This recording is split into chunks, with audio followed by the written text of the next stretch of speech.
अस्सलाम वालेकुम, कैसे हैं आप सब? खैरियत से हैं? आज का जो टॉपिक है वो है algebraic expressions when variables and constants are connected by the algebraic operations of addition, subtraction, multiplication, division, root extraction and fraction forward. The resulting expression so obtained is called an algebraic expression.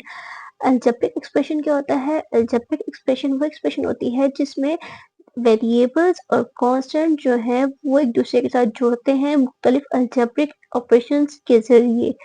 वो algebraic operations हमारे पास क्या हो सकते हैं? वो algebraic operations हमारे पास हो सकते हैं एडिशन का, सब्ट्रैक्शन भी हो सकता है, डिवीजन भी हो सकता है, मल्टीप्लिकेशन भी हो सकता है, रूट भी हो सकता है और फ्रैक्शन भी हो सकता है। ठीक है, फ्रैक्शन भी हमारे पास हो सकता है। फ्रैक्शन हमारे पास p of q p by q के फॉर्म में होता है। पी बाई क्यू जो है वो हमारे पास रैशनल और इरेशनल दो नंबर्स हो सकते हैं। ठीक है, इससे जो हमारे पास रिजल्टिंग एक्सप्रेशन आती है उसको हम लोग अलजेब्रिक एक्सप्रेशन कहते हैं। ठीक है, फॉर एग्जाम्पल हमारे पास क्या है? 3x² plus 5x minus 7। इसमें हमारे पास मैंने आपसे वेरिएबल्स और कांस्टेंट, तो ये जो 3 और 5 और 7 है ये हमारे पास कांस्टेंट्स हो जाएंगे। x² एंड x जो है वो हमारे पास वेरिएबल्स हो जाते हैं। ठीक है, अब एक और एग्जांपल है 4x plus 3y plus 5/z where z is equal to 0।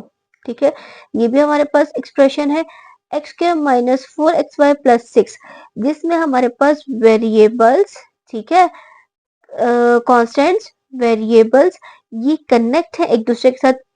और अल्जेब्रिक ऑपरेशंस कौन से हैं? Plus and minus. ठीक है, इसमें बस डिवीजन भी आ जाती है, इसमें बस फ्रैक्शन भी आ जाता है। ये सब क्या है? अल्जेब्रिक एक्सप्रेशंस है। ठीक है, अब हमारे पास क्या है? रैशनल अल्जेब्रिक एक्सप्रेशन क्या होता है या रैशनल एक्सप्रेशंस क्या होते हैं?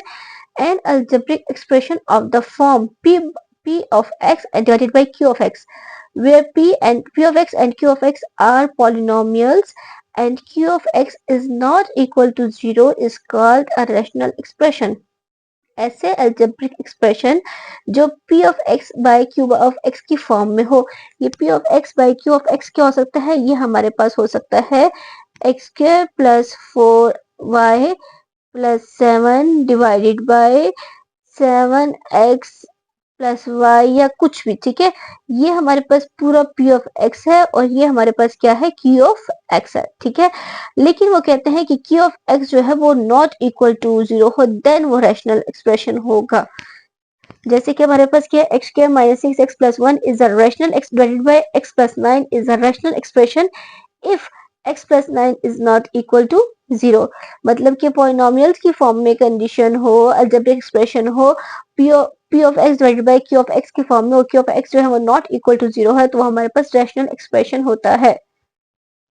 हमारे पास एक छोटा सा नोट है जिसमें हम लोग कहते हैं कि every polynomial is a rational expression but every rational expression need to not be a polynomial. हर पॉलिनोमियल जो है वो रैशनल एक्सप्रेशन होगा, लेकिन जरूरी नहीं है कि हर रैशनल एक्सप्रेशन जो है वो पॉलिनोमियल हो।